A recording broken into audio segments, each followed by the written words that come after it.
Hello, fellow classmates. Here we are at the end of our Mexican American Fine Arts Appreciation class, or as I call it, Mexican American Culture class.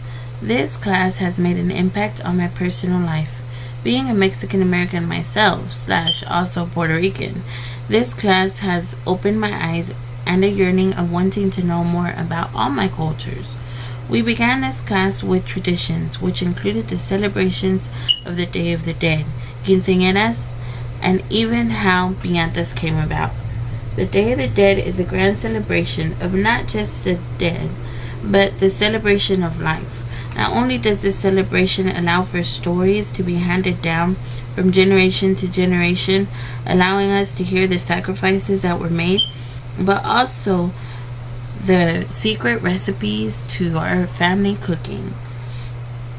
I learned that quinceañeras is not just a celebration to show off a young girl and her coming of age, but it is also a moment that I learned that a young lady has to make the decision of whether she will one day be a wife or one day be a nun. And if you're lucky enough, like my parents, they realize you're also American and throw you a sweet 16. Our next topic was drama. This was the time that Mexican Americans started making a mark in cinema, the radio, and television. It was directors like Montezuma Esparza that changed history by making films like The Ballad of Gregorio Cortés, Selena, and using American actors like Eduardo James Olmos to begin social protests, justice, protection of the courts, and to show Mexican Americans had the same rights as everyone else. Luis Valdez was another famous director during this section that gave a voice to the voiceless through his work. He still runs the longest running locally produced play in Los Angeles titled Zoot Suits, and thanks to him we have La Bamba, and he gave us the superhero Cisco Kid. He also graced us with his presence, as his voice was the voice of Tio Berto in the movie Coco.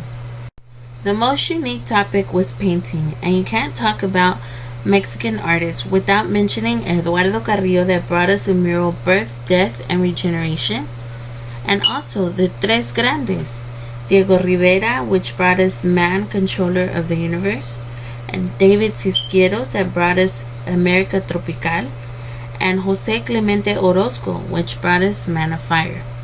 These artists were all ahead of their time in acceptance. Their hard work on these murals displayed messages, meaning, and protest. These artists knew how to paint to scale and bring a connection between the painting and its public. And of course, we had to talk about music.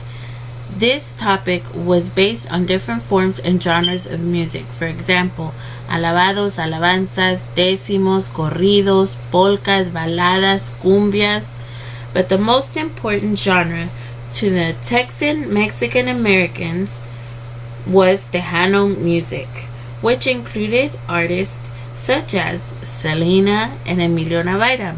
But the most important to me was the section on mariachis. Música de mariachi originated in Guadalajara, Jalisco, and after the Mexican Revolution, they spread to Mexico City and to the United States.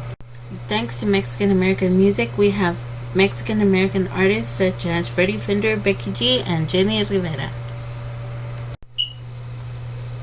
And of course, what is music without dancing? Polka, waltz, cumbias, quebraditas. The most important are the dances that tell stories. These dances are known as folclórico, and each dance is joined by the correct vestidura to well represent the town and the cities.